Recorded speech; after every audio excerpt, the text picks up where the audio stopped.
Yoga is an invaluable gift of ancient Indian tradition. It embodies unity of mind and body, thought and action, restraint and fulfillment, harmony between man and nature, and a holistic approach to health and well being.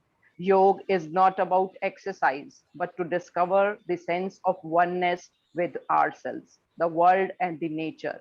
By changing our lifestyle and creating consciousness, it can help us to deal with modern world problems. Namaskar to one and all. I, Neva Singh, your host for today's session, would like to give a brief overview of today's topic of international webinar, role of yoga for capacity building amongst college students in the current scenario.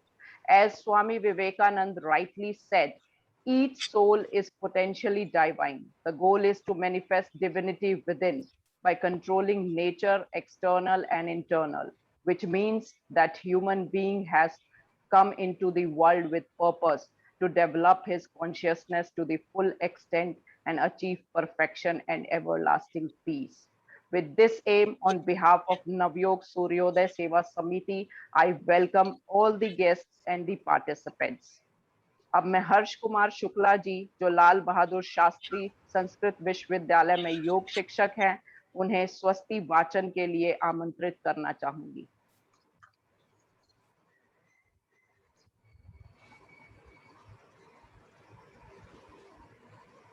ये मेरा video on नहीं हो रहा है। मेरी आवाज आ रही है मैम? हाँ जी, आवाज आ रही है आपकी। Thank you ma'am. वीडियो नहीं ऑन हो रहा।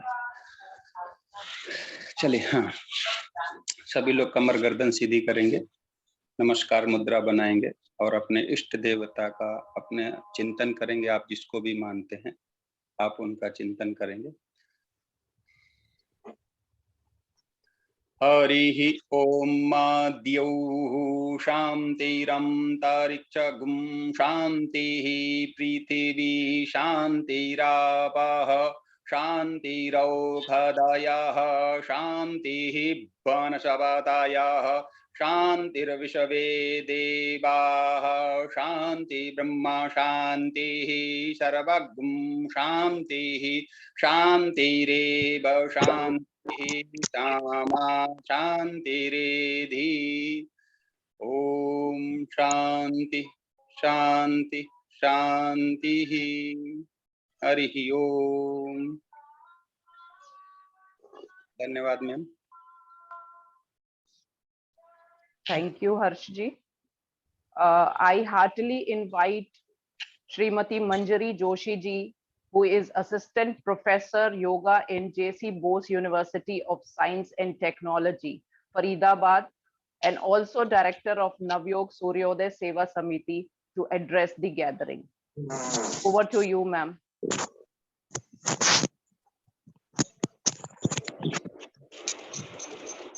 बहुत बहुत धन्यवाद। सभी गणमान्य जो गेस्ट है हमारे सामने, उन सभी को मेरा प्रणाम। तो आज का सेशन हम शुरू करने वाले हैं और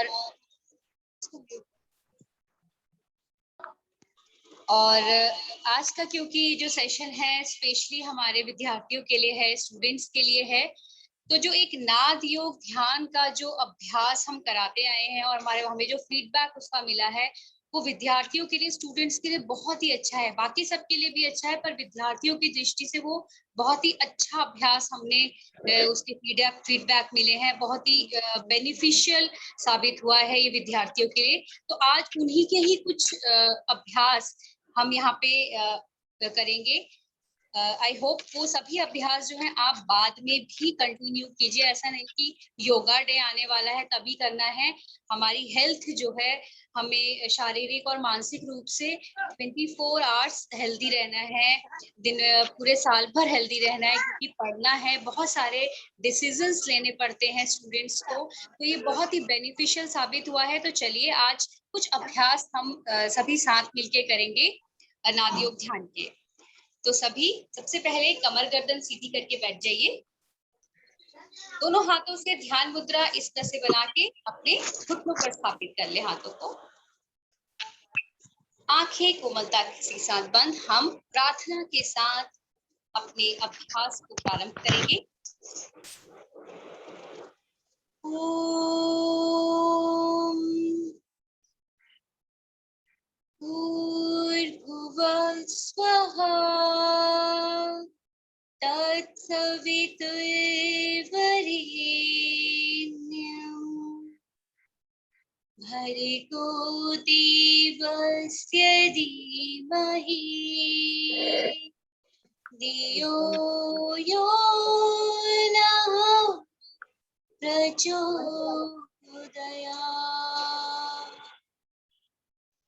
ओम शांति शांति शांति।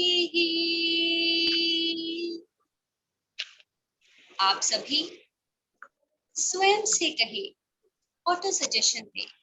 आप जो अभ्यास करने वाले हैं उसके लिए आप शारीरिक और मानसिक रूप से पूरी तरह से तैयार हैं। आंखें खोल लें। अब अपने अपने स्थान पर खड़े हो जाएं।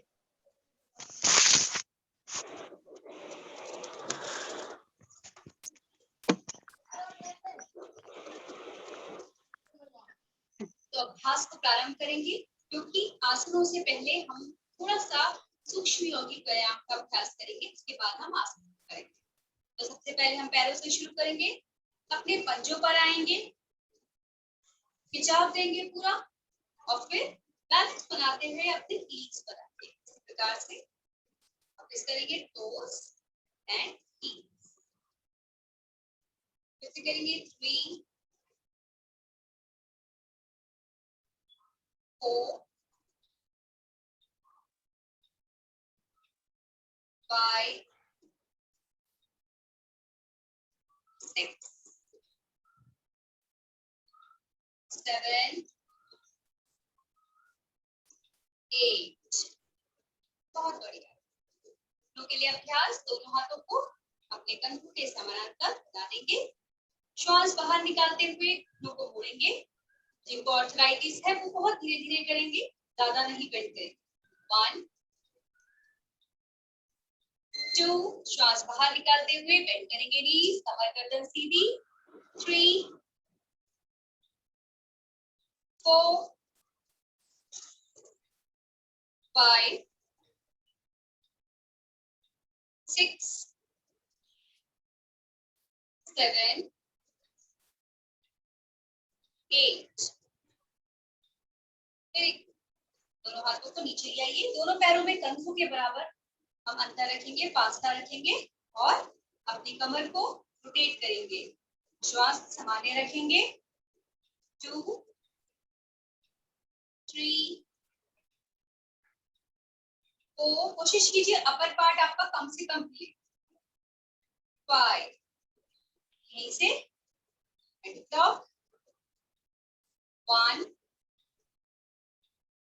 2 3 4 5। बहुत बढ़िया। अभी हम हाथों को स्ट्रेच करके पीछे की ओर स्ट्रेच करके रखेंगे, खींच के। देखिए इस तरह से पीछे की ओर दोनों हाथ खींच के रखेंगे, और ये ऐसे ही रहेंगे जब तक कि हमारा पूरा एक्सरसाइज वाली कंप्लीट नहीं होगी। अब श्वास भरते हुए पूरा पीछे जाएंगे जितना जा सकते हैं, और श्वास बाहर निकालते हुए आगे 90 डिग्री पर बेंड करेंगे। आगे आएंगे, पूरा 90 डिग्री पर बेंड। बहुत बढ़िया। फिर से पूरा श्वास भरिए, श्वास बाहर निकालते हुए फॉरवर्ड 90 डिग्री बेंड। एक बार फिर से हमारी लंग्स के लिए बहुत अच्छी exercise. Inhale backward bending, exhale forward, हाथ तने हुए ही रहेंगे पीछे। एक बार फिर से करेंगे। Inhale backward bending, exhale 90 degree forward bend. बहुत बढ़िया। नेक्स्ट, पैरों को मिला लीजिए। अब हम करेंगे कंधों के लिए। दोनों हाथें समानांतर रखेंगे सीधे, हाथों को यहाँ से मोड़ेंगे। अब दोनों हाथों को उंगलियों को इस तरह से मिलाइए। अब श्वास भरते हुए उंगलियां पीछे लेके जाएंगे, श्वास बाहर निकालते हुए उंगलियां आगे मिलाएंगे। फिर से इनहेल, पूरा सर्कल लेंगे, बड़ा जितना ले सकते हैं उंगलियों से। 3, पूरा श्वास भरिए, जब उंगलियां मिलेंगी तो श्वास बाहर। 4, श्वास बाहर। अब फिर से पर एंटी क्लॉक, पूरा श्वास भरिए, पीछे को ले जाइए उंगलियों को और श्वास बाहर निकालते हुए उंगलियों को मिलाइए। फिर से 2, 3, श्वास भरते हुए उंगलियां पीछे जाएंगी, श्वास बाहर निकालते हुए उंगलियां आगे। 4, बहुत बढ़िया, वापस आएंगे, इस प्रकार से जाएंगे, उसी प्रकार से वापस भी। अब करेंगे कंधों के लिए, कंधों का हो गया, हम करेंगे गर्दन के लिए, नेक जॉइंट के लिए, जो कि सबसे हमारा इंपॉर्टेंट एरिया है। सीधा बैठने के लिए बहुत सारे काम होते हैं आजकल, झुकने के लिए, तो डेली अगर दिन में 2 से 3 बार हमने नेक वर्कआउट और शोल्डर ये दोनों कर लिए अगर, तो हम पूरा दिन भर जो हमें स्पॉन्डिलाइटिस की प्रॉब्लम है उससे हमें छुटकारा मिल सकता है। दोनों हाथ पीछे ग्रिप कर लें, श्वास भरते हुए और देखेंगे आंखें खुली रहेंगी, आगे की तरफ गर्दन में खिंचाव महसूस कीजिए, श्वास बाहर निकालते हुए अपनी ठोड़ी को कंठ से लगाएं। जिन्हें स्पॉन्डिलाइटिस की प्रॉब्लम है वो झुकेंगे नहीं आगे, वो केवल सामने देखेंगे। Inhale, backward bending, exhale, forward. एक बार फिर से करेंगे, श्वास भरते हुए गर्दन ऊपर लेके जाइए पूरी, श्वास बाहर, अपनी ठोड़ी को कंठ से लगाएं। मध्य में लाएंगे अपनी गर्दन, अब श्वास बाहर निकालते हुए अपना बायां कान बाएं कंधे से छूने की कोशिश करेंगे, श्वास भरते हुए गर्दन सीधी करेंगे, श्वास बाहर निकालते हुए दायां कान दाएं कंधे से स्पर्श करने का प्रयास करेंगे, श्वास भरते हुए गर्दन सीधी, श्वास बाहर निकालते हुए बाएं ओर झुकेंगे, श्वास भरेंगे, गर्दन सेंटर में लाएंगे और श्वास बाहर निकालेंगे, दाएं ओर। अब यहीं से ही हम हाफ सर्कल यानी कि सेमी सर्कल बनाएंगे। फॉरवर्ड नहीं लाएंगे गर्दन को, आगे की तरफ नहीं झुकाएंगे, क्योंकि हम सभी कार्य जो करते हैं हमारी गर्दन आगे की तरफ झुकी रहती है, इसलिए हम पीछे की जो नेक मसल्स हैं उनको यूज करेंगे, उनकी एक्सरसाइज करेंगे। एक कान से शुरू कीजिए, दूसरे कान पे खत्म कीजिए और जो श्वास है वो सामान्य रखें, श्वासों को सामान्य रखें, आंखें खोल के रखिए, एक एक खिंचाव महसूस कीजिए पीछे की ओर गर्दन।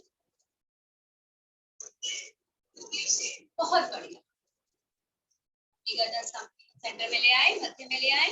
आप दोनों पैरों को मिलाइए और मेरे पैरों की आप देखिएगा मैं किस प्रकार से पैर को रख, एक पैर के आगे इस तरह से दूसरे पैर को रख लीजिए, एक बोलते हैं ना 1 फीट का फासला, एक पैर के आगे दूसरे पैर को इस प्रकार से रख लीजिए और अपने हाथ को ऐसे कीजिए और इस तरह से नमस्कार की मुद्रा बनाइए, ठीक है, यानी कि सीधा नमस्कार की मुद्रा ना बनाते हुए इस तरह से बना, ठीक है, वेरी गुड।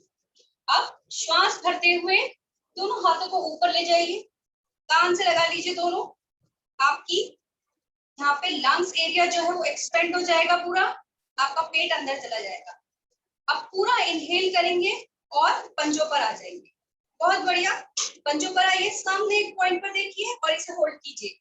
10, 9, 8, 7, 6, 5, 4, 3, 2, 1।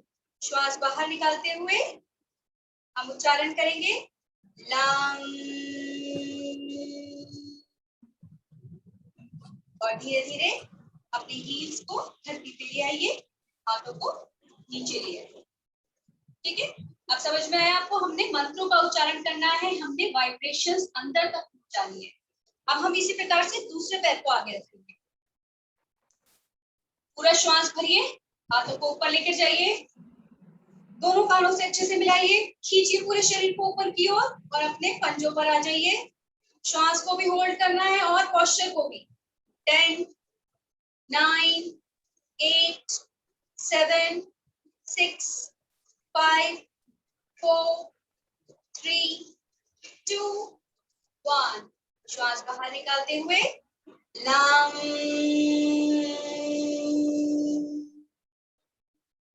पैर नीचे ले आए और धीरे हाथों को भी नीचे ले। बहुत बढ़िया। अब सामान्य स्थिति में खड़े हो। तो यहाँ बॉडी ब्रेन कोऑर्डिनेशन सीखा हमने और वाइब्रेशंस जो कि पूरा हमने अपने अंदर तक पहुंचाए। ठीक है, और हमने यहाँ पे जो मूलाधार चक्र था उसको एक्टिवेट करने की कोशिश की। ठीक है, अब नेक्स्ट हम करेंगे यहाँ पे वृक्षासन। अपने दाहिने पैर को बेंड करके बाहिने पैर की जगह पर स्थापित करें और दायां जो आपका पैर होगा वो ऐसे नहीं रहेगा, ऐसे करेंगे तो आप बैलेंस नहीं बना पाएंगे, स्ट्रेच करके रखना पीछे की। ठीक है, और आप पूरा श्वास भरिए, साइड से अपने हाथों को लेके जाइए और ऊपर नमस्कार की मुद्रा बना लीजिए और खींचिए पूरे शरीर को ऊपर की ओर और पूरा श्वास भर के यहाँ होल्ड करना है। 10, 9, 8, 7, 6, 5, 4, 3, 2, 1। वापस आते हुए फिर से लम का उच्चारण, लम।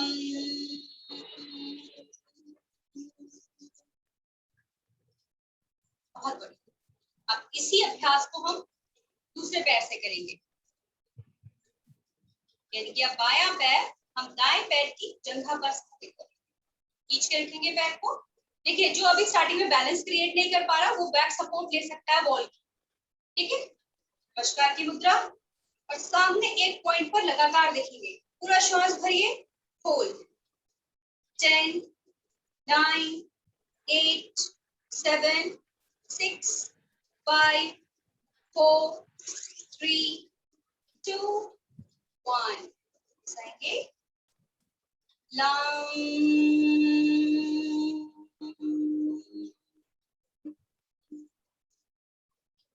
बहुत। अब हम अपने अपने स्थानों पर बैठ जाएंगे।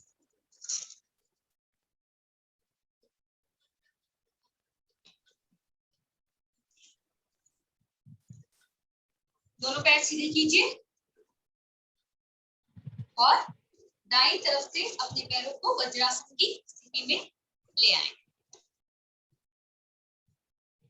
अब हम यहाँ से जो अगले आसन का अभ्यास करने वाले हैं वो करने वाले हैं उष्ट्रासन का अभ्यास। और उष्ट्रासन में हमारे जो मेन 2 चक्रास है वो एक्टिवेट होते हैं, पर यहाँ पे हम क्योंकि दोनों ही बीज मंत्र की चैंटिंग एक साथ नहीं कर सकते, तो हम एक को लेके चलेंगे और वो है अनाहत चक्र, यानी कि हमारे लंग्स के लिए, हमारे इम्यून सिस्टम, हमारी प्रतिरोधक क्षमता को बढ़ाने के लिए, है ना। तो उसमें हम यम का उच्चारण करेंगे, YUM, यम। ठीक है, अब इसी प्रकार से आप घुटनों पर खड़े हो जाइए। देखिए, जिनसे नहीं हो पाता, जिनके नीज में प्रॉब्लम है, वो नहीं करेंगे, केवल देखेंगे।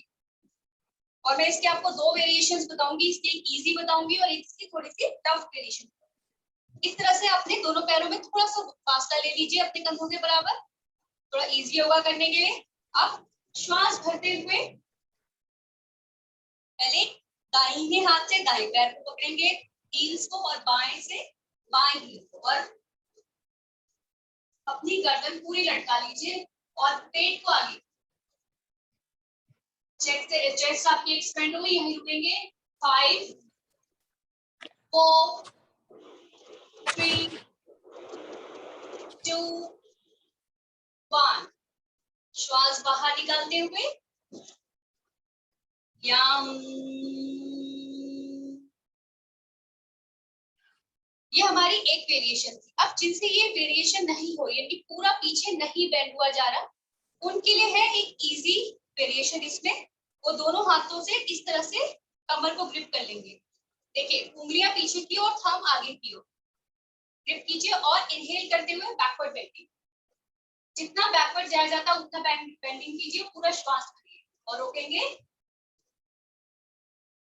5 4 3 2 1 यम। और दोनों पैरों को मिलाएंगे, वज्रासन में बैठ जाएंगे। ये हमने 2 वेरिएशन की, तो जो वेरिएशन आपको सबसे इजी लगती है आप वो दोनों में से कोई भी वेरिएशन कर सकते हैं। अगले हम जो आसन का अभ्यास करने वाले हैं वो है शशांक आसन। शशांक आसन यानी कि हमारे कंसंट्रेशन को बढ़ाने के लिए आप दोनों पैरों को आगे से ओपन कर लीजिए। जो लोग वज्रासन में नहीं बैठ सकते वो इसे नॉर्मल सुखासन में, या जिसे हम बोलते हैं नॉर्मल आलती पालती पालती में बैठते हैं, उसमें भी कर सकते हैं। ठीक है, दोनों पैरों को आगे से ओपन कर लेंगे, श्वास भरेंगे पूरा, दोनों हाथों को ऊपर लेके जाएंगे, दोनों हाथों को ऊपर की ओर, श्वास बाहर निकालते हुए हम आगे की ओर झुकेंगे, पूरा फ्लैट हो जाएंगे और अपने माथे को फ्लोर से लगा लेंगे।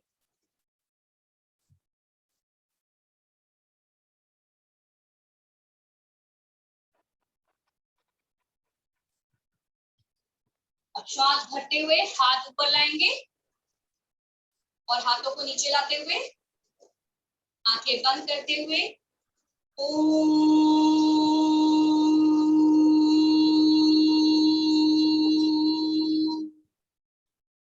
का उच्चारण करेंगे, क्योंकि ये आज्ञा चक्र को एक्टिवेट करने का पोस्चर है। तो यहाँ पे आज्ञा चक्र यानी हमारी थर्ड आई, उसका मंत्र है ओम। ठीक है, एक बार फिर से करेंगे इसे। पूरा श्वास लीजिए, हाथों को ऊपर उठाइए, अब श्वास बाहर निकालते हुए हाथों को नीचे लाइए, पूरा धरती पर हो जाइए और अपना माथा जब आपका धरती से लग जाएगा तो श्वास को सामान्य कर लीजिए।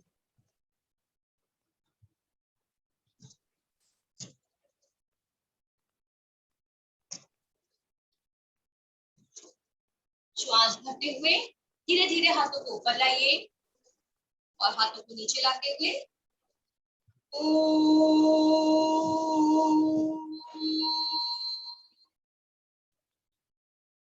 बहुत बढ़िया, दोनों पैरों को मिला लीजिए और दाईं साइड से ही दोनों पैरों को निकाल लीजिए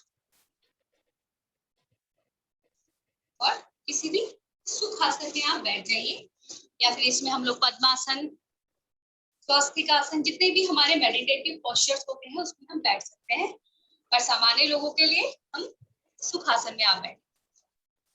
ठीक है, सुखासन में बैठने के बाद अब हमारा जो अभ्यास होगा वो बहुत महत्वपूर्ण होने वाला है, क्योंकि अगर हमने सुना होगा कि योग में इंटरनल हो जाते हैं, सबने सुना होगा योग में हम इंटरनल हो जाते हैं, खुद को जानने लगते हैं, खुद से स्वयं से जुड़ जाते हैं। तो ये जो आगे प्रोसीजर होने वाला है वो स्वयं से जुड़ने वाला प्रोसीजर होने वाला। ठीक है, कमर गर्दन सीधी। अभी हम 4 अभ्यास एक साथ करेंगे। अभी हम 4 अभ्यास एक साथ करने वाले हैं। सबसे पहले हम लोग कपालभाति करेंगे, उसके बाद हम लोग भस्त्रिका प्राणायाम करेंगे, फिर अनुलोम विलोम प्राणायाम करेंगे और लास्ट में हम लोग ओंकार का उच्चारण करेंगे। ये चारों हमने एक साथ करने हैं, पर कोशिश करेंगे कि हमारी थ्रू आउट आंखें बंद।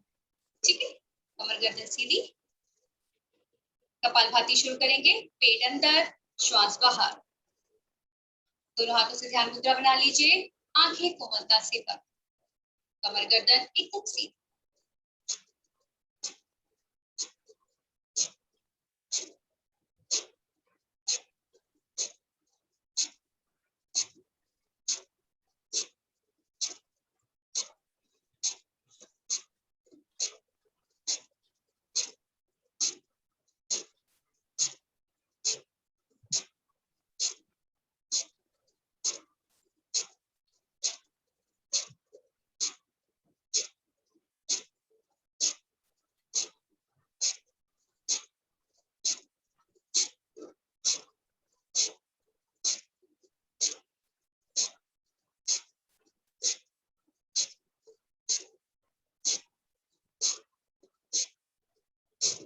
शांत हो जाएंगे।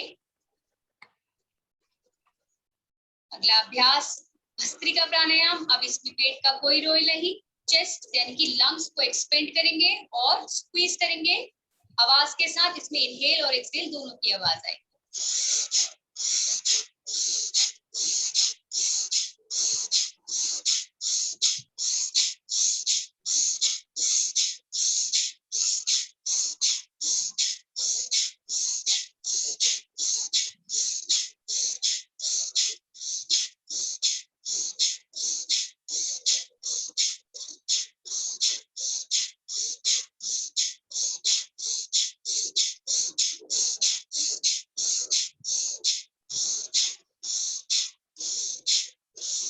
जिन्हें हाई बीपी की परेशानी है वो बहुत धीरे धीरे करेंगे, जिन्हें हार्ट प्रॉब्लम्स हैं वो भी बहुत धीरे धीरे करेंगे, 10 से ज्यादा नहीं करेंगे।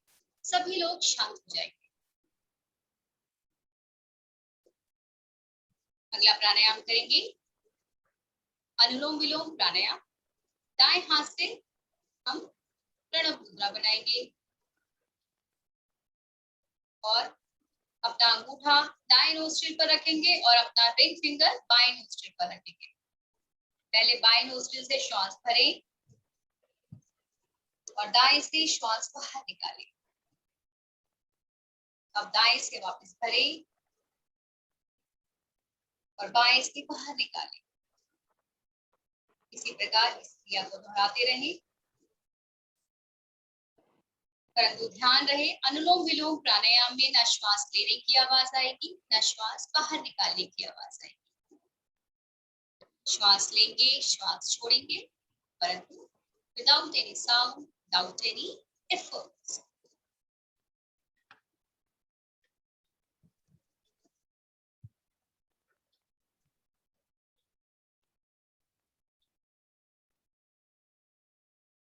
सभी बहुत अच्छे से कर रहे हैं, मैं देख पा रही हूँ सभी को बहुत अच्छे से सभी अभ्यास कर रहे हैं।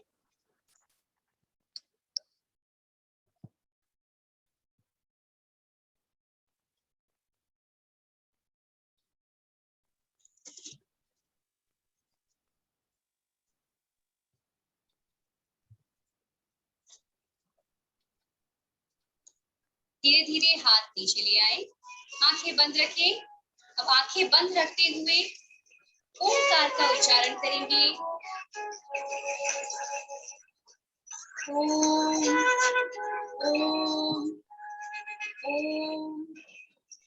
ओम ओम ओम ओम ओम ओम ओम ओम ओम ओम ओम ओम ओम। रिदम के साथ छोटे छोटे ओमकार करेंगे। ओम ओम ओम ओम ओम ओम। शांत हो जाएंगे, आंखें बंद रखें। महसूस करें वाइब्रेशंस, कंपन अपने पूरे शरीर में ओमकार के उच्चारण की। महसूस करें आप धीरे धीरे रिलैक्स होते जा रहे हैं, शांत होते जा रहे हैं।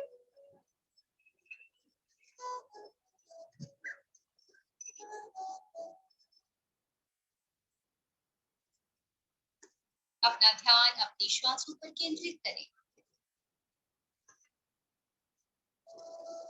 यदि कोई विचार आए, कोई थॉट आए, उसे देखें, सुने और बाहर निकाल दें। अपना ध्यान फिर से अपनी श्वासों पर केंद्रित करें। विचारों को दबाने का प्रयास ना करें, उन्हें आने दें, वे स्वतः ही चले जाएंगे। आपका केवल एक ध्येय मात्र, एक ही ऑब्जेक्ट, आपकी श्वास, आपकी ब्रीथ।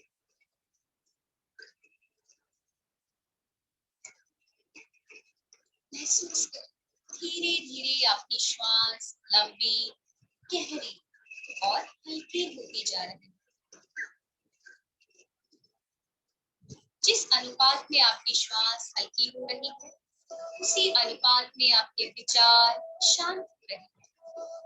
आपका शरीर स्वस्थ हो रहा है, आपका मन एकाग्र हो रहा है। धन्यवाद करें ईश्वर को अपने गुरुजनों ये सुंदर पल प्रदान करने के लिए मन ही मन गुरु मंत्र का उच्चारण करें। ओम गुरुर्ब्रह्मा गुरुर्विष्णु गुरुर्देवो महेश्वरा गुरुर्साक्षात् परं ब्रह्म तस्मै श्री गुरवे नमः। तस्मै श्री गुरवे नमः। धीरे धीरे अपने हाथों को पास लाएं, आपस में रब करें और हाथों की ऊर्जा को, एनर्जी को, इस पॉजिटिव एनर्जी को अपने पूरे शरीर पर अप्लाई करें। अपने दोनों हाथों से कप शेप बना के अपनी आंखों के ऊपर रखें और धीरे धीरे हाथों को हटाते हुए प्रकाश की ओर आए। धन्यवाद।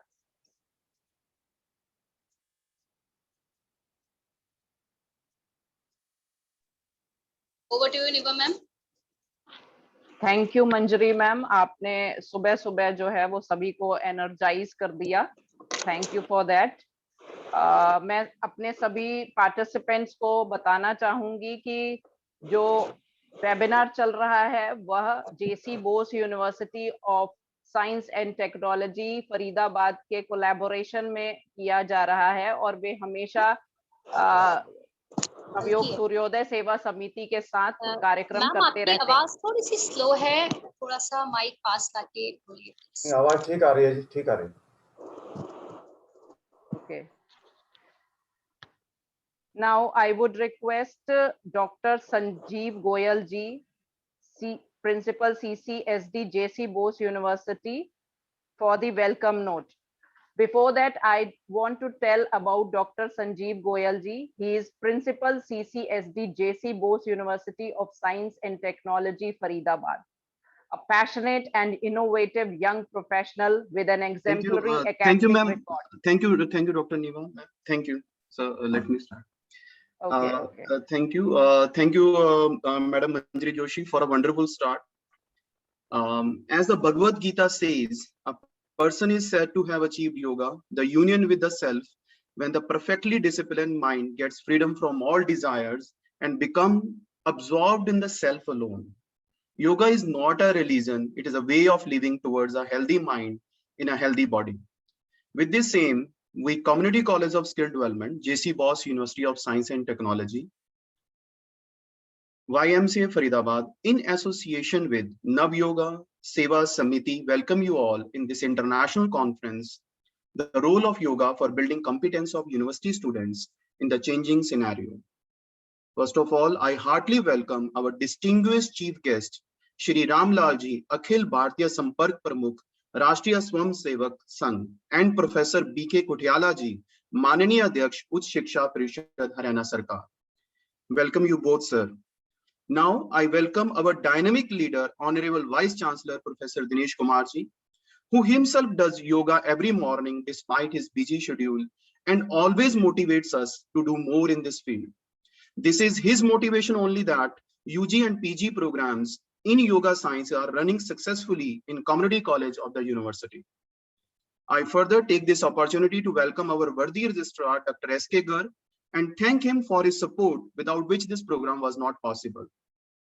I also like to welcome Dr. Navdeep Joshi ji, Sansthapak Navyog, with whom we are conducting many such programs. Yogacharya Sukhdev ji, CEO, Happiness Studio. Yogacharya Mohan Karki ji, Sansthapak Yog Guru Sansthan. Dr. Vikram Singh ji, Adhyaksh Navyog Shodh Evam Prachar Prasar Sansthan. And Shri Radha Ballabh Borai ji, Rashtriya Sanyojak, Navyog Shodh Evam Prachar Prasar Samiti. I would also like to welcome all deans, chairpersons, and my fellow colleagues in this international conference, and thank you all for joining in a morning. Last but not the least, I also like to welcome participants present here in this international conference and hope that they are enjoying and learning the great art. Thank you all for joining us.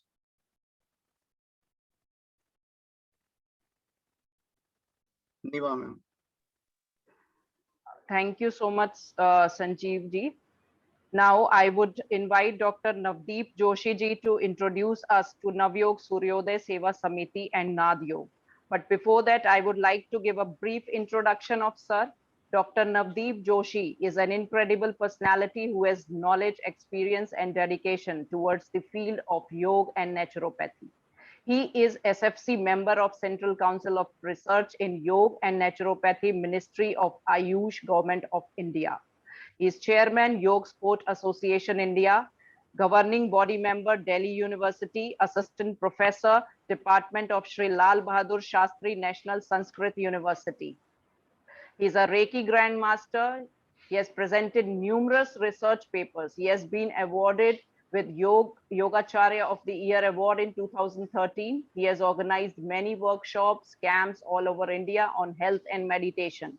He has written books on yoga, and his program on yoga naturopathy are aired on radio and hosted on various TV channels. He is founder of Navyog Suryoday Seva Samiti and the brain behind this webinar. I feel privileged and honored to hear from International Nad Yog Guru Dr. Navdeep Joshi ji. Over to you, sir.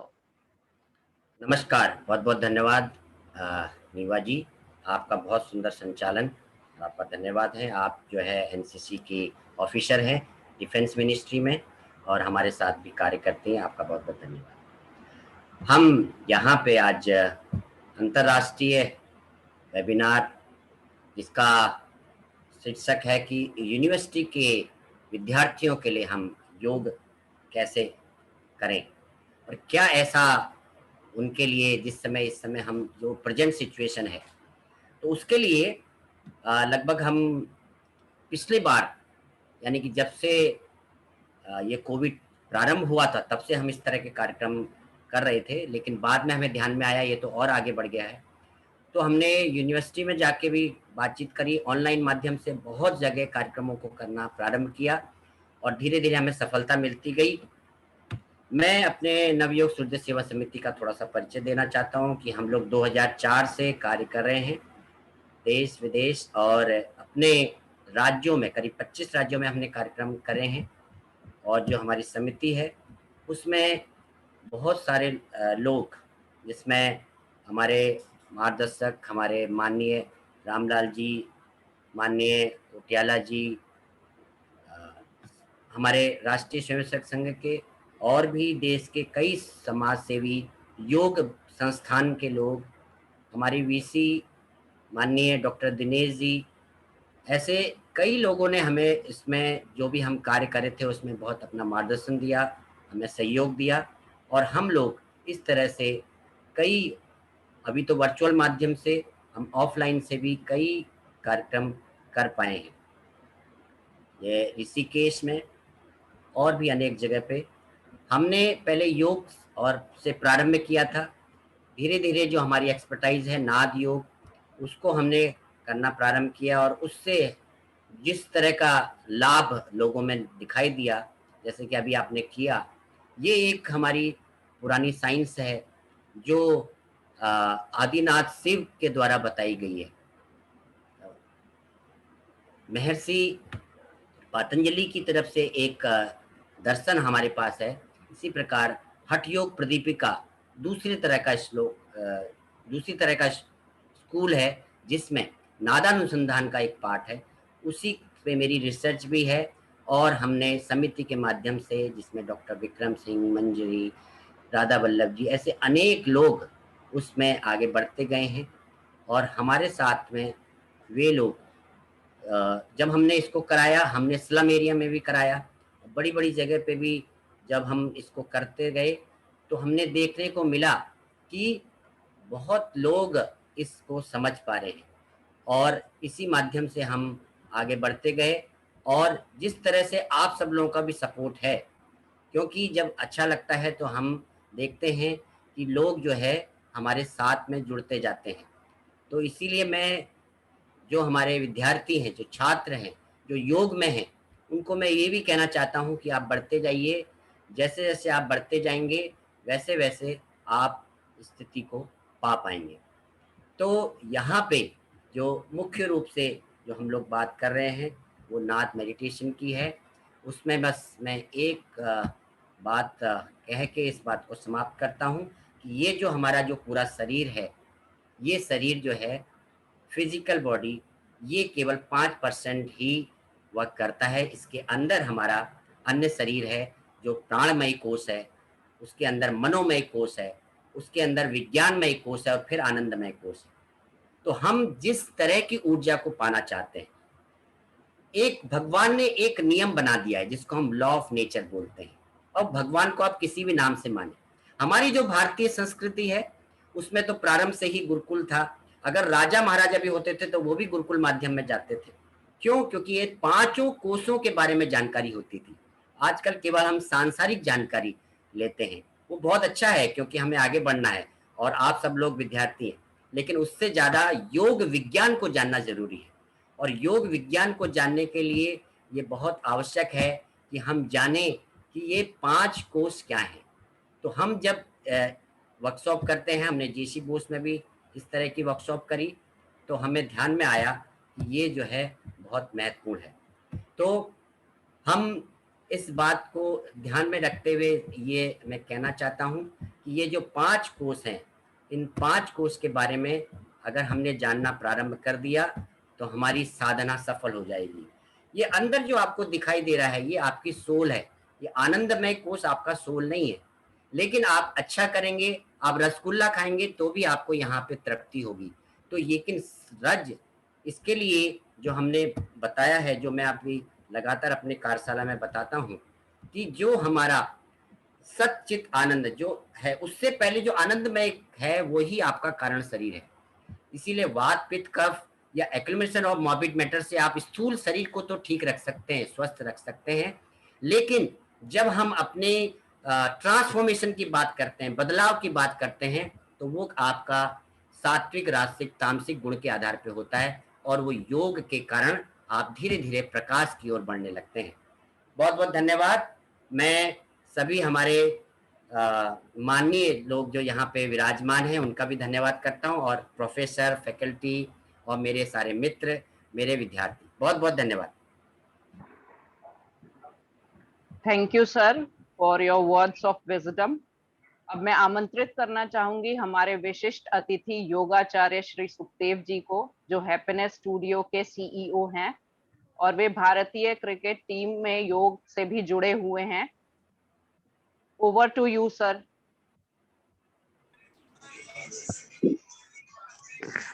आवाज आ रही है मेरी? Yes sir.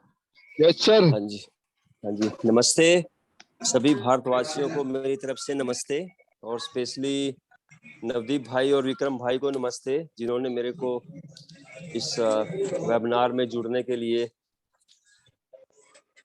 आमंत्रित किया। तो मैं 10 minute में आपको योग का महत्व विद्यार्थियों के लिए बताता हूँ। देखिए, जब हम कॉलेज में पढ़ते हैं तो हम सभी यहाँ पे नॉलेज गेन करते हैं। तो नॉलेज गेन करने में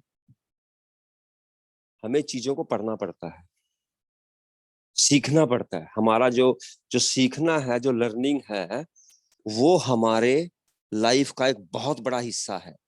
तो लर्न करके उसको हम स्टोर करते हैं अपने ब्रेन में, और जब जब हमें उसकी जरूरत होती है हम उसको रिकॉल करते हैं, मेमोरी बन जाती है। सो सबसे पहले जब किसी चीज को अनुभव करते हैं, अनुभव से अगर वो अनुभव अच्छा है उसको रिपीट करते हैं, रिपीटेशन के बाद वो अनुभव हमारा मेमोरी में चेंज होता है, और जो मेमोरी हमें अच्छी लगती है तो वो डिजायर में चेंज होती है, और again it's come to karma. So karma to experience, good experience convert into memory, memory again push you to desire, and desire again push you to karma.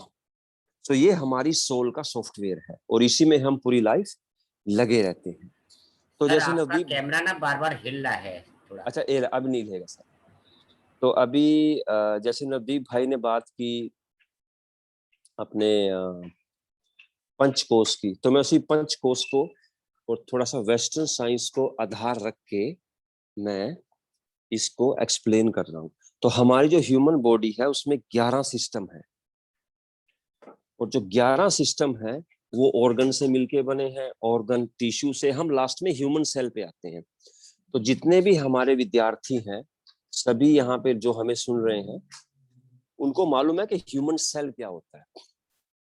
तो ह्यूमन सेल में 1 सेकंड में लाखों केमिकल रिएक्शन चलते हैं।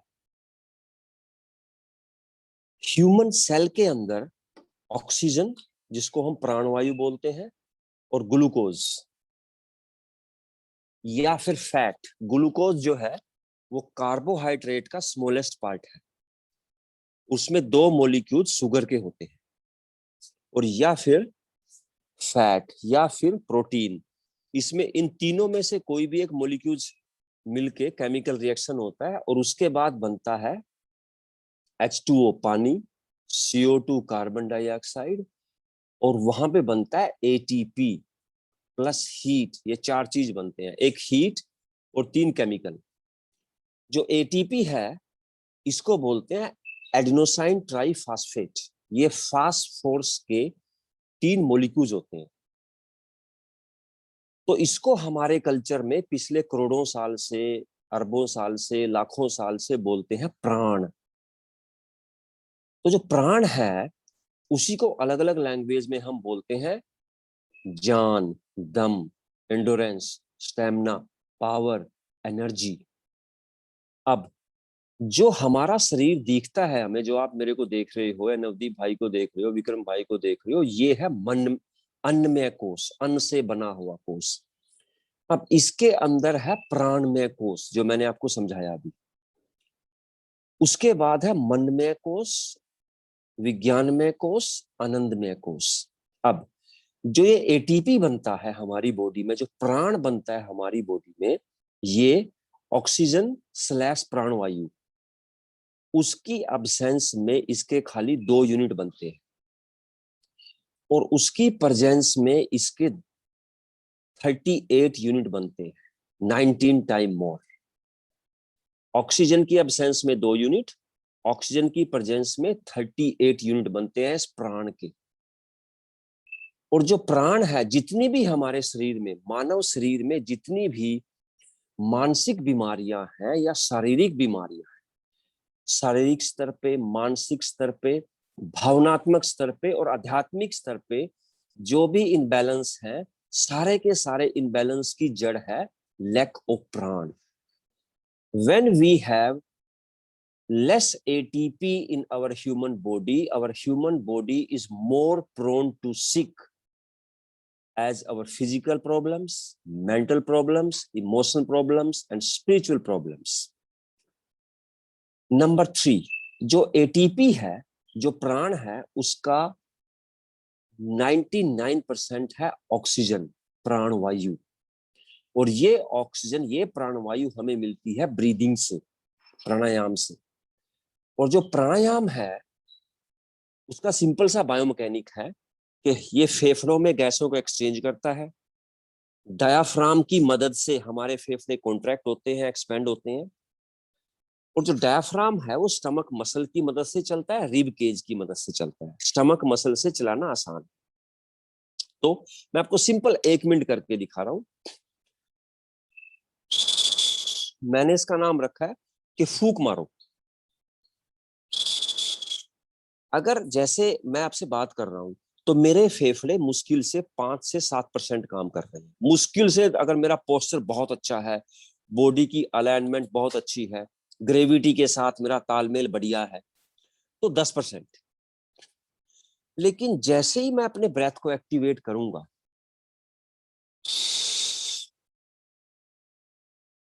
फूंक मारना है जैसे आप मोमबत्ती को फूंक मारते हो, सिंपल।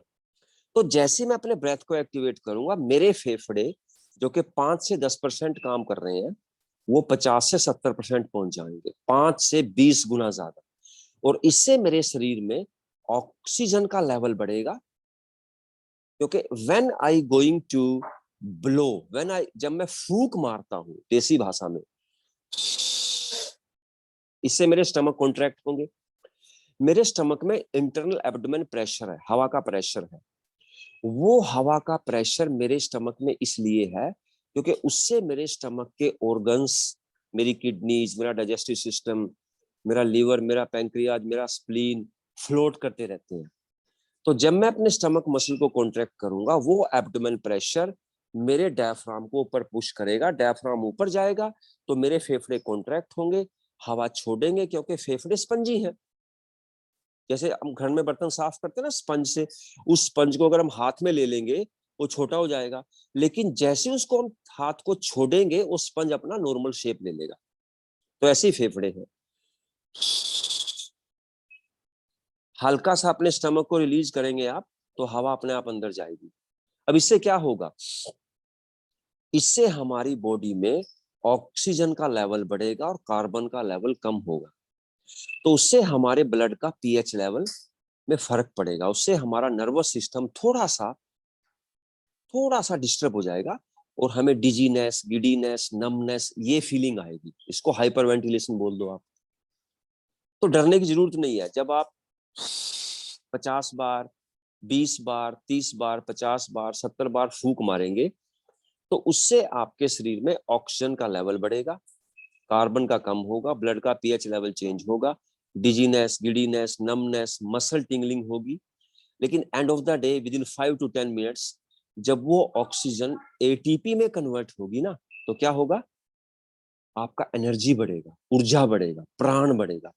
जब आपका प्राण में कोष बढ़ेगा, इंक्रीज होगा, तो सबसे पहले आपको डायबिटीज है, आपको थायराइड की प्रॉब्लम है, आपको नींद नहीं आती, आपको डिमेंशिया है, मानसिक प्रॉब्लम, शारीरिक प्रॉब्लम, आपका स्पिरिचुअल प्रॉब्लम, आपका इमोशनल प्रॉब्लम, सबको बैलेंस कर देगा।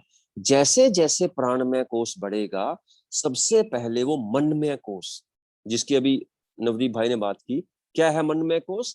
जहां हमारे सारे के सारे नेगेटिव बिलीव रहते हैं, काम, क्रोध, मोह, लोभ, लस्ट, रिग्रेशन, गिल्टी, फियर, जितना ज्यादा आप पास्ट की मेमोरी में रहेंगे उतना ज्यादा आप मनमय कोष में रहेंगे। और इस दुनिया के 90 से 95% लोगों की बॉडी को उनका मनमय कोष डोमिनेट करता है। इसको बोलते हैं दूसरी भाषा में डिवाइडेड कॉन्शियसनेस। मनमय कोष में आके जो हमारा आनंदमय कोष है, जिसको आत्मा बोलते हैं, वो बहुत ज्यादा डिवाइड हो जाता है, वो बहुत ज्यादा डिवाइड हो जाता है। अगर आप अपने प्राणमय कोष को बढ़ाते रहेंगे तो मनमय कोष बिल्कुल सिस्टम से आउट हो जाएगा, सारे नेगेटिव थॉट चले जाएंगे और उसके बाद हमारे पास बचेगा विज्ञानमय कोष।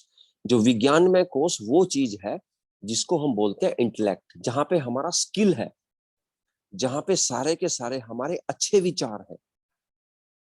मनमय कोष में नेगेटिव विचार है, नेगेटिव बिलीव्स हैं। आनंदमय कोष में, विज्ञानमय कोष में पॉजिटिव विचार है और स्किल है। और धीरे धीरे जब अपने प्राणमय कोष को और बढ़ाएंगे आप, तो आप चले जाएंगे आनंदमय कोष के ऊपर। आनंदमय कोष क्या है? आनंदमय कोष जो है वो है निर्विचार मन, जिसको नवदीप भाई बोलते हैं समाधि, बोले थे अभी शायद, जिसको बोलते हैं हम सेल्फ रियलाइजेशन। तो सेल्फ को रियलाइज करने के लिए जंगलों में जाने की जरूरत नहीं है, कहीं भी जाने की जरूरत नहीं है। घर में बैठ के फूंक मारिए। मेरा एक यूट्यूब चैनल है योगी सुखदेव, उस पे जाइए और प्लीज उसको सब्सक्राइब कीजिए। वहां पे मेरे वीडियो देखिए घर में बैठ के। इसके मैंने बायोमैकेनिक सबका सेम है। ये स्टमक कॉन्ट्रैक्ट होगा, डायफ्राम ऊपर जाएगा, लंग्स कॉन्ट्रैक्ट होंगे, स्टमक रिलीज होगा, डायफ्राम नीचे जाएगा, लंग्स एक्सपेंड होंगे, इनहेल अपने आप होगा। तो वहां पे आपको ज्यादा समझ आएगा, योगी सुखदेव। तो वहां पे जब उसको देख के आप 1 घंटा प्रैक्टिस करोगे तो आपका सीधा संपर्क हो जाएगा आनंदमय कोष में, जिसको बोलते हैं सेल्फ रियलाइजेशन। तो सेल्फ को रियलाइज करने के लिए कहीं भी जाने की जरूरत नहीं है, खाली फूंक मारने की जरूरत है। मैंने अपनी रिसर्च से इसको इतना सिंप्लीफाई कर दिया है, फूंक मारिए और सेल्फ को रियलाइज कीजिए। उसमें 4 वेरिएशन है। तो इससे क्या होगा? हाँ जी, हम आपको दोबारा भी जरूर सुनेंगे। अभी बस हो गया sir, done. 1 minute, last 1 minute और डन। तो ये जो सॉरी नवदीप भाई, जस्ट 1 मिनट ले रहा हूँ, 11 मिनट हो गए, सिर्फ 1 मिनट ले रहा हूँ। मैंने रखा हुआ टाइमर अपने पास, ठीक है। तो इसमें जितना ज्यादा आप अभ्यास करेंगे उससे आपका मनमय कोश, क्योंकि छात्रों की सबसे बड़ी प्रॉब्लम है पढ़ने को दिल नहीं करता जी, किताब सामने रखो नींद आ जाती है। लेकिन अगर आप 1 घंटा फूंक मार के किताब सामने रखेंगे, आप स्कैनर बन जाएंगे और आपको बहुत बेनिफिट होगा सब चीजों में। और नवदीप भाई का, विक्रम भाई का बहुत बहुत धन्यवाद, और मैं यहाँ पे अपनी वाणी को विराम देता हूँ। नमस्ते और जय हिंद। बहुत बहुत धन्यवाद। भारत की भारतीय संस्कृति को सिंगापुर और विदेशों में पहुंचाने के लिए आप कार्यरत रहते हैं। पहले आप इंडियन क्रिकेट टीम में रहे। बहुत बहुत धन्यवाद। नीमा जी। I heartily welcome a visionary whose action inspire others to dream more, learn more, do more, and become more. Leaders become great not because of their power, but because of their ability to empower others. And we have amongst us Professor B.K. Kuthial ji, Honorable President, Higher Education Council, Government of Haryana, as the chief guest. Professor Brij Kishore Kuthiala ji एक सुप्रसिद्ध शिक्षाविद हैं। माखनलाल चतुर्वेदी राष्ट्रीय पत्रकारिता एवं संचार विश्वविद्यालय भोपाल में लगातार 2 बार कुलपति रहे हैं। वर्तमान में हरियाणा राज्य उच्च शिक्षा परिषद के अध्यक्ष हैं और वर्तमान में पंचनाद शोध संस्थान के भी अध्यक्ष हैं। साथ ही अनेक सामाजिक संस्थाओं में भी महत्वपूर्ण भूमिका में सक्रिय हैं। राष्ट्रीय स्वयंसेवक संघ की प्रचार विभाग तथा प्रवाह की केंद्रीय टोली के सदस्य भी हैं। It is an honor that you have spared your precious time, sir, to enlighten us. Over to you, sir.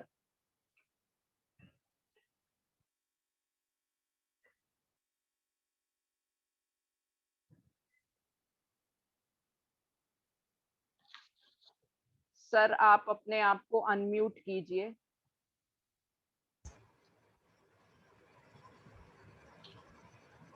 माननीय रामलाल जी, मेरे सहयोगी और मित्र प्रोफेसर दिनेश जी,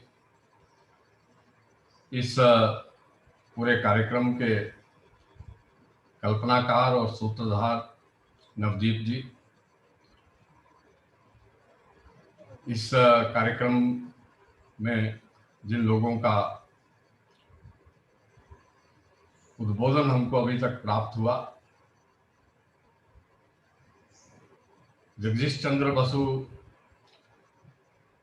विज्ञान एवं प्रौद्योगिकी विश्वविद्यालय के सम्माननीय अध्यापकगण, अन्य बंधु भगिनी और प्यारे विद्यार्थियों,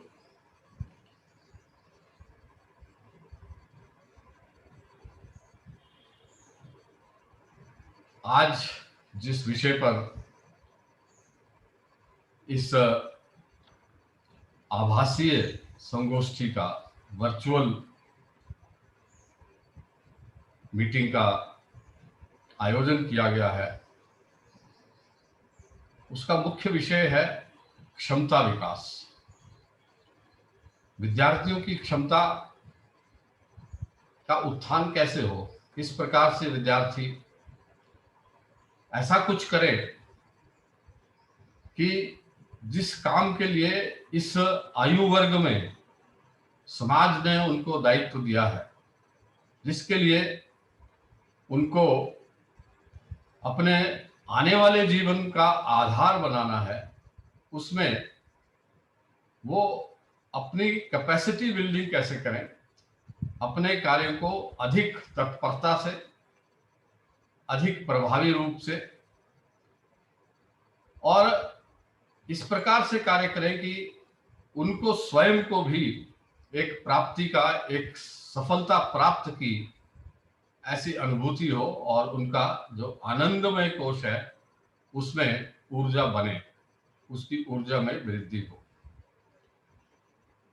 ये क्षमता विकास का जो कार्यशाला की गई है, एक विशेष परिस्थितियों में की गई है। आज पूरा मानव का समाज अपने जीवन में एक संकट से जूझता हुआ दिख रहा है। एक अज्ञात कीटाणु ने हम सबको इस मानसिकता में, इस सोच में लाकर खड़ा कर दिया है कि हम क्या हैं। ये प्रश्न उठना प्रारंभ हुआ है हर एक के मन में। ये प्रश्न उठना प्रारंभ हुआ है कि हमारा अस्तित्व किन बातों पर आधारित है, हमारा भविष्य क्या है, हमारा वर्तमान क्या है और उसके आधार पर हमारा भविष्य क्या बनने वाला है। ये सारा सोच, सारी चिंता, सारा मनन, सारा चिंतन आज केवल बौद्धिक वर्ग ही समाज का नहीं कर रहा है, आम व्यक्ति के मन में भी आ रहा है। और हमारा विद्यार्थी कॉलेज का हो या विश्वविद्यालय का हो, जो सामान्यता नित्य प्रति अपने शिक्षण संस्थान में जाता, अपने सहयोगियों से, सहपाठियों से मिलता जुलता, उनसे संवाद करता, उनसे सीखता, उनको कुछ सिखाता, कक्षाओं में जाकर अध्यापकों से ज्ञान प्राप्त करता, प्रयोगशालाओं में कुछ करके देखता और धीरे धीरे अपने जीवन के उन उद्देश्यों की तरफ बढ़ता जिसके लिए उसने अपनी कल्पना की है कि जिस प्रकार का जीवन उसको बनाना है, उस जीवन को बनाने की कला, उस जीवन को बनाने का विज्ञान, उस जीवन को वैज्ञानिक बनाने की प्रौद्योगिकी वो सीखता है। परंतु ये जो स्थितियां बनी कोविड वुहान वायरस के कारण से, आज हमारा विद्यार्थी घर में बैठा है, मिलना जुलना नहीं है, आना जाना नहीं है। कॉलेज और विश्वविद्यालय में कुछ समय के लिए ऑनलाइन विद्यार्थी से उसका जुड़ाव, अध्यापक से वो जुड़ता है और कुछ कुछ सीखता है। जैसा कि हमारे अनेक सामाजिक नेताओं ने बार बार इस परिस्थिति के लिए सुझाव दिया कि ये जो संकट है इसको हम एक अवसर में परिवर्तित करें। Let us convert this opportunity,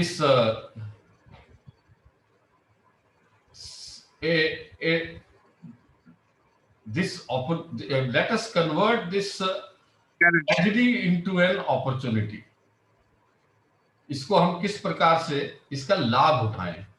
तो मुझे लगता है कि आज का कार्यक्रम जो है विद्यार्थियों को इसी ओर ले जाने के लिए है कि जब हम सामान्य शिक्षा ग्रहण का कार्य नहीं कर पा रहे हैं तो हम उस समय को, उस ऊर्जा को हम किस प्रकार से प्रयोग करें कि भविष्य में हम और अधिक बेहतर सीखने का, सिखाने का, करने और करवाने का काम कर सकें। इसलिए योग को ऐसा माना गया कि हमारे प्राचीन ऋषियों ने, जो कि उस समय के वैज्ञानिक थे, प्रौद्योगिकी विशेषज्ञ थे, टेक्नोलॉजी एक्सपर्ट थे, उन्होंने शरीर की टेक्नोलॉजी की समझा, उन्होंने इस जीवन की टेक्नोलॉजी को समझा, इस कॉस्मोस की, इस ब्रह्मांड की टेक्नोलॉजी को समझा और इसके आपसी संबंधों को भी समझा और उसके लिए हमें सूत्र रूप में बहुत कुछ दिया कि किस प्रकार से जीवन जीने की आवश्यकता है। और जब हम इस समय कैपेसिटी बिल्डिंग के पर अपनी क्षमताओं के विकास की चर्चा पे आते हैं तो योग एक ऐसा साधन सामने आता है जिसको वैश्विक स्तर पर स्वीकार किया गया कि वो ना केवल शरीर को परंतु मन को भी, ना केवल मन को भी परंतु अपनी आत्मा को भी उत्थान के रास्ते पर ले जाने का एक साधन है। ये केवल आसनों तक या प्राणायाम तक सीमित नहीं है।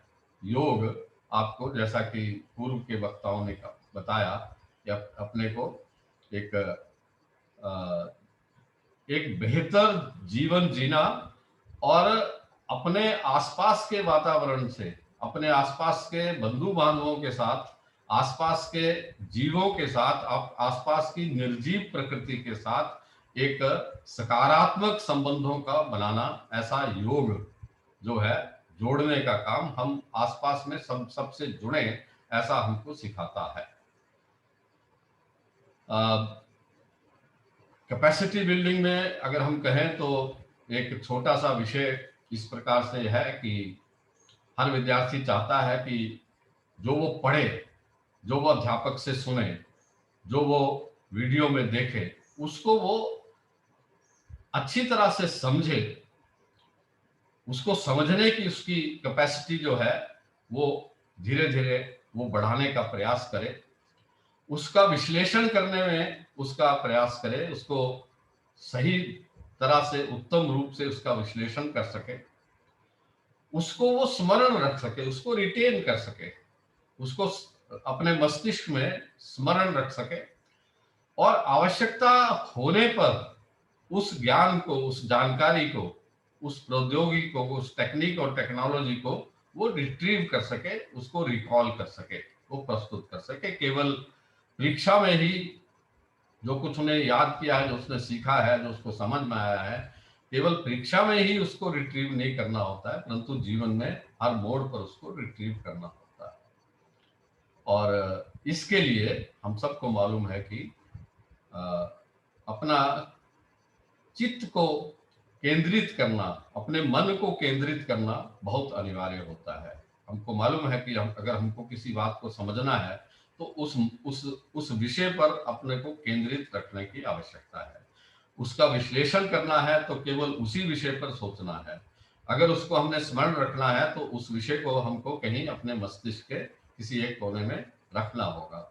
और रिट्रीव करने के लिए भी चित्त की जो कंसंट्रेशन है वो आवश्यक है। और बड़ी साधारण सी बात पतंजलि योग सूत्र में बताई गई है कि किस प्रकार से हम चित्त को फोकस कर सकते हैं। एक सूत्र है, तस्य वाचकः प्रणवः। अभी आपको इसका अभ्यास भी कराया है बहन ने। तस्य वाचकः प्रणवः, अर्थात ये जो इस पृथ्वी का की जो ऊर्जा का केंद्र है, जो ऊर्जा का स्रोत है, जो ऊर्जा का निर्माता है, ऊर्जा का जो नियंत्रक है, उसको हम प्रणव कहते हैं। प्रणवा, उसका नाम प्रणवा है। प्रणव मीन्स ओंकार, जिसका उच्चारण आपको कराया और जप करने के लिए भी आपको बहन जी कहा। तो कहा गया कि उसका नाम ओंकार है। और अगले श्लोक में कहा गया, तद जपस तद अर्थ भावनाम, अर्थात इस ओंकार का जप करना और इसके भाव के अनुसार, इसके अर्थ को समझते हुए जप करना जो है, उससे चित्त केंद्रित होता है। हमारा जो कंसंट्रेशन है वो बनती है। अर्थात इसको अगर जैसा कि कहा कि ऑक्सीजन होने से क्या होता है और ऑक्सीजन ना होने से क्या होता है, ऊर्जा बनती है, ऊर्जा से प्राण बनते हैं। प्राण में जब वृद्धि होती है तो अलग तरह सा एक जीवन बनता है, सोच बनती है। तो मित्रों, विद्यार्थियों, योग में बहुत कुछ है करने को, अनेक प्रकार के आसन हैं। और आपको मालूम है कि योग में आसन और प्राणायाम उन 8 आयामों में से हैं जो कि महत्वपूर्ण है, परंतु अन्य आयाम भी बड़े महत्वपूर्ण हैं। और अंतिम जो हमारा आयाम होता है वो